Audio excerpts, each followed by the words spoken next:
محدث مدینہ حضرت امام مالک رحمۃ اللہ تعالیٰ علیہ، عظیم محدث، عظیم فقیہ، عظیم عالم، عظیم قاری، حضرت امام مالک رحمۃ اللہ علیہ آپ کو متعدد بار خلیفہ وقت نے بغداد آنے کے لیے کہا کہ آپ یہاں سے بغداد شریف آ جائیں، لیکن آپ نے فرمایا نہیں، بغداد نہیں جانا میں نے، کیونکہ میں نے مرنے کی دعا مدینہ منورہ میں مانگی ہے۔ زندگی میں ایک ہی حج کیا امام مالک رحمۃ اللہ علیہ نے، صرف ایک حج۔ مدینہ کے مفتی تھے، مدینہ کے محدث تھے، مدینہ کے فقیہ تھے، حج ایک کیا پوری زندگی میں۔ شاگردوں نے پوچھا حضور مدینہ شریف یہاں سے دور تو نہیں ہے، لوگ تو بلاد عجم سے آتے ہیں، ہندوستان سے آتے ہیں حج کرنے کے لیے، اور آپ عرب میں رہتے ہوئے، مدینہ میں رہتے ہوئے مکہ نہیں جاتے۔ آپ نے فرمایا حج مجھ پہ ایک ہی فرض تھا، وہ میں نے کر لیا، اب میں مدینہ منورہ کی حد اس لیے پار نہیں کرتا، مدینہ سے باہر اس لیے نہیں جاتا کہ میں مدینہ کے علاوہ کہیں مرنا نہیں چاہتا، کہیں ایسا نہ ہو کہ مدینہ کی حد کو چھوڑ دوں، مدینہ شہر سے باہر چلا جاؤں اور مجھے موت آ جائے، اس لیے اس ڈر کی وجہ سے میں مدینہ سے باہر نہیں جاتا کہ کہیں مدینے سے باہر مجھے موت نہ آ جائے، کیونکہ میں نے اپنے سرکار کا فرمان پڑھا ہے کہ جس سے ہو سکے وہ میرے مدینے میں مرے۔ یہ سید عالم صلی اللہ علیہ وسلم فرماتے ہیں جس سے ہو سکے وہ مدینے میں مرے۔ فرمایا جس کا خاتمہ ایمان پر ہوگا اور وہ مدینے میں مرے گا، قیامت کے دن میں اس کا شفیع ہوں گا، اس کی شفاعت کروں گا۔ خاتمے کی بھی شرط ہے کہ خاتمہ ایمان پر ہو، مدینے میں مرنا شرط نہیں ہے۔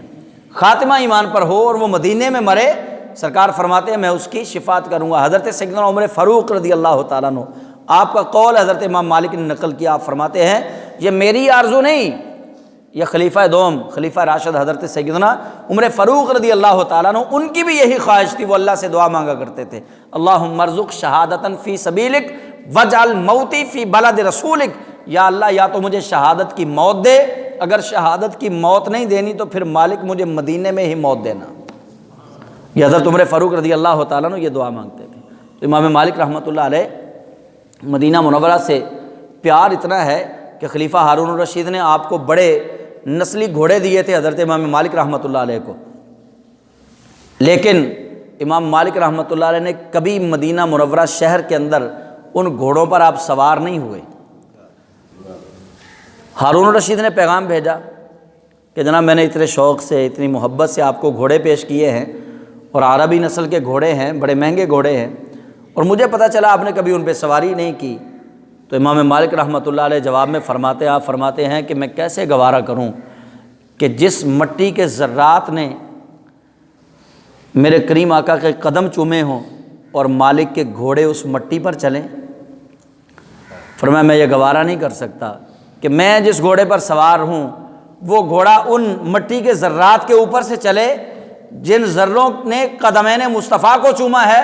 فرمایا میں یہ گوارا نہیں کر سکتا۔ امام مالک رحمۃ اللہ علیہ ساری زندگی جب تک مدینہ منورہ میں رہے، نابینا لوگوں کی طرح مدینہ منورہ کی گلی میں چلتے تو دیوار پکڑ پکڑ کے چلتے،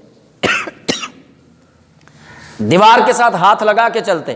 آپ سے پوچھا گیا کہ اللہ کریم نے آپ کو بصارت تو عطا کی ہے، آپ کی آنکھیں تو ہیں، بینائی تو موجود ہے، آپ نابینا لوگوں کی طرح دیوار پکڑ کے گلی میں کیوں چلتے ہیں؟ امام مالک رحمۃ اللہ علیہ جواب میں ارشاد فرماتے ہیں کہ میں گلی سے اس لیے نہیں گزرتا کہ کہیں اس جگہ پیر نہ آ جائے جس جگہ پہ قدمین مصطفیٰ گلی میں لگے ہوں، کہیں ایسا نہ ہو کہ میں گلی کے درمیان سے چلوں اور عین اس جگہ پہ میرا قدم آ جائے جس جگہ پہ کبھی مصطفیٰ جان رحمت نے قدم رکھے ہوں۔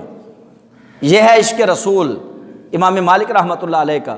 حضرت امام مالک رحمۃ اللہ علیہ 24 گھنٹوں میں ایک بار کھانا کھایا کرتے تھے، 24 گھنٹوں میں ایک بار کھانا، اور سوائے بیماری کے دنوں میں آپ کے شاگردوں نے پھر آگے یہ روایت کی کہ سوائے بیماری کے دنوں میں جب آپ شدید بیمار ہوئے، ان بیماری کے دنوں کے علاوہ حضرت امام مالک رحمۃ اللہ علیہ نے ساری زندگی رفع حاجت مدینہ منورہ میں نہیں کی،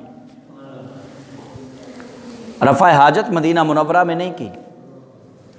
صرف بیماری کے ایام میں جب چل نہیں سکتے تھے ان دنوں کے علاوہ، یہ ادب رسول ہے، یہ رسول اللہ صلی اللہ علیہ وسلم کے شہر کا ادب کر رہے ہیں وہ، جو اللہ کا بندہ رسول اللہ کے شہر کا یہ ادب کر رہا ہے، ذرا سوچئے اس کے دل میں رسول اللہ کا ادب کتنا ہوگا، وہ رسول اکرم سے کتنی محبت کرتے ہوں گے۔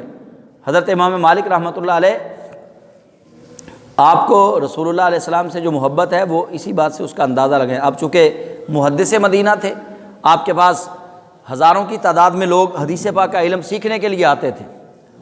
حدیث رسول کا ادب یوں کرتے کہ روز آپ غسل فرماتے، درس حدیث دینے سے پہلے غسل فرما کے، صاف ستھرے کپڑے پہن کے، خوشبو لگا کے، ایک چوکی بنائی تھی اس کے اوپر آپ تشریف فرما ہوتے، پھر حدیث رسول پڑھاتے۔ اور اگر چوکڑی مار کر بیٹھ گئے ہیں نا آپ، جب تک حدیث رسول پڑھاتے رہیں گے اسی حالت میں رہتے، پھر وہ حالت تبدیل بھی نہ کرتے۔ یہ نہ ہوتا کہ ہماری طرح بیٹھ گئے اور جب تھک گئے تو اپنی کروٹ تبدیل کر لی، نہ جیسے بیٹھ جاتے، جب تک حدیث رسول کا سبق ختم نہ ہو جاتا امام مالک رحمۃ اللہ تعالیٰ علیہ کروٹ بھی تبدیل نہ کرتے۔ اور ایک دفعہ یوں ہوا، آپ حدیث رسول پڑھا رہے تھے کہ بچھو کپڑوں میں داخل ہو گیا، آپ کا رنگ متغیر ہونے لگا، بچھو ڈنگ مار رہا ہے اور آپ کا رنگ متغیر ہونے لگا، لیکن حدیث رسول کا سبق آپ پڑھا رہے ہیں، سبق پڑھاتے رہے۔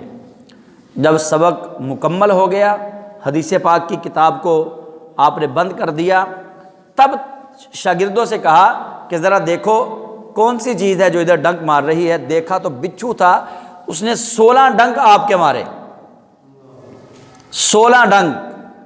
لیکن حدیث رسول کا ادب اتنا ہے، رسول اللہ صلی اللہ علیہ وسلم کے فرمان سے محبت اتنی ہے کہ اس وقت بھی اپنے آپ کو وہاں سے اٹھانا گوارا نہیں کیا کہ یہ رسول اللہ کی حدیث کی بے ادبی ہے کہ اب میں سبق پڑھاتے ہوئے یہاں سے اٹھوں گا۔ ایسا ادب و احترام کہاں سے لے کر آئیں گے ہم مسلمان ہیں، عاشق رسول ہونے کا دعویٰ بھی ہے، غلام رسول ہونے کا دعویٰ بھی ہے، اور ہمارے سامنے حدیث پاک پڑھی جا رہی ہو تو ہم کتنی توجہ سے سنتے ہیں، ہمارے سامنے قرآن پڑھا جا رہا ہو ہم کتنی توجہ سے سنتے ہیں۔ یہ ساری باتیں ہمارے لیے سبق ہے۔ اللہ والوں کا ذکر کیا ہی اس لیے جاتا ہے، اللہ والوں کی باتیں کی ہی اس لیے جاتی ہیں۔ مرزا جیلمی تو کہتا ہے نا بابوں کی باتیں نہ کرو، لیکن سچی بات یہ ہے کہ قرآن و حدیث کی ٹرانسلیشن کے لیے بابوں کی زندگی کو ڈسکس کرنا ضروری ہے۔ جو بابے وہ مراد لیتا ہے نا، ہمارے وہ بابے نہیں ہیں، ہمارے بابے جاہل نہیں ہیں، ہم مانتے ہیں ان بابوں کو ہیں جنہوں نے قرآن اور حدیث کی تعلیم ہم تک پہنچائی ہے۔ ہمارے وہ بابے ہیں جو قرآن کے بھی عالم ہیں، حدیث کے بھی عالم ہیں، جو قرآن کے بھی قاری ہیں، حدیث کے بھی حافظ ہیں، ہم تو ان بابوں کو مانتے ہیں۔ ایسے بابوں سے تو ہمارا اہل سنت کا تعلق ہی کوئی نہیں جو قرآن و حدیث کے مخالف چلتے ہوں۔ ہم تو ان بابوں کی بات کرتے ہیں جو آسان لفظوں میں، آسان عملوں میں قرآن اور سنت کو ڈیفائن کر کے ہمارے سامنے رکھ دیں۔ ہم تو ان بابوں کی بات کرتے ہیں، ایسے بابوں کے علاوہ دین نہیں ملا ہمیں۔ ورنہ آپ تاریخ اٹھا کر دیکھ لیں، بر صغیر پاک و ہند کے اندر داتا علی حجویری کا نام ہے، خواجہ معین الدین چشتی اجمیری کا نام ہے، حضرت نظام الدین اولیاء کا نام ہے، صابر پیا کا نام ہے، حضرت بابا فرید الدین مسعود گنج شکر کا نام ہے، سلطان العارفین سلطان باہو کا نام ہے۔ یہ وہ معزز ہستیاں ہیں، یہ وہ معزز بزرگ ہیں۔ شاہ عبدالحق محدث دہلوی کا نام ہے، شاہ ولی اللہ کا نام ہے، شاہ عبد الرحیم کا نام ہے۔ یہ وہ مقدس معزز لوگ ہیں جو برصغیر پاک و ہند میں اللہ کا دین لے کر آئے ہیں۔ ان بابوں کو چھوڑ کے ہم کدھر جائیں گے؟ ان کے ذریعے تو ہم تک حدیث رسول پہنچی، ان بابوں کے ذریعے تو ہم تک اللہ کا قرآن پہنچا۔ اور یہ جہلم میں بیٹھ کے کہتا ہے جی بابوں کو چھوڑ دو۔ ہم ان بابوں کو نہیں چھوڑ سکتے جن بابوں کی وجہ سے ہمیں قرآن اور سنت ملا ہے، قرآن و سنت کا نور ملا ہے۔ یہ تو قرآن و سنت پھیلانے والے لوگ ہیں۔ اگر یہ لوگ برصغیر پاک و ہند میں نہ آتے تو ہمیں دین کون سکھاتا؟ دین لے کر آنے والے جو لوگ ہیں انہیں تم بابے کہو، ہم انہیں اللہ کا ولی کہیں گے۔ انہیں تم بابے کہو، ہم انہیں اللہ کے قرآن اور حدیث کا عالم کہیں گے۔ انہیں تم بابے کہو، ہم انہیں اپنا رہنما، انہیں اپنا مربی، انہیں اپنا مرشدی کہیں گے۔ تم انہیں بابے کہہ کے پکارو اور ان کی توہین کرو، لیکن ہم ان کی توہین نہیں کر سکتے کیونکہ ہمارے وہ استاد ہیں، ہمارے وہ شیخ ہیں، کیونکہ برصغیر پاک و ہند میں قرآن اور سنت کی تعلیم لانے والے اللہ کے اولیاء ہیں۔ تو اس لیے آپ سب سے بھی یہ گزارش ہے کہ اب اللہ کے ولیوں کی کسی ایک ولی کی زندگی کو جب پڑھنا شروع کریں گے، اپنے اندر آپ خود ایک انقلابی کیفیت پیدا ہوتے دیکھیں گے۔ کوئی وہاں آپ کے پاس نہیں ہوگا، آپ کسی بھی ایک اللہ کے ولی کی زندگی کو پڑھنا شروع کر دیں، شروع سے لے کے اب تک ہو اللہ کا ولی، ڈھگوسلے باز نہ ہو، اللہ کا ولی ہو، اس کی زندگی کو آپ پڑھنا شروع کر دیں، ان کی تہجد کا تذکرہ، ان کی نمازوں کا تذکرہ، ان کی قرآن کی تلاوت کا تذکرہ، حدیث سے محبت کا تذکرہ آپ پڑھنا شروع کریں، آپ اپنے اندر ایک انقلاب پیدا ہوتا ہوا دیکھیں گے۔ تو اللہ تعالیٰ سے دعا ہے کہ رب ذوالجلال ہم سب کو اپنے اولیاء کاملین کے نقش قدم پر چل کر اللہ کریم اپنی محبت عطا فرمائے اور رسول اللہ صلی اللہ علیہ وسلم کی سنت کی پیروی عطا فرمائے۔ آمین۔ وآخر دعوانا ان الحمد للہ رب العالمین۔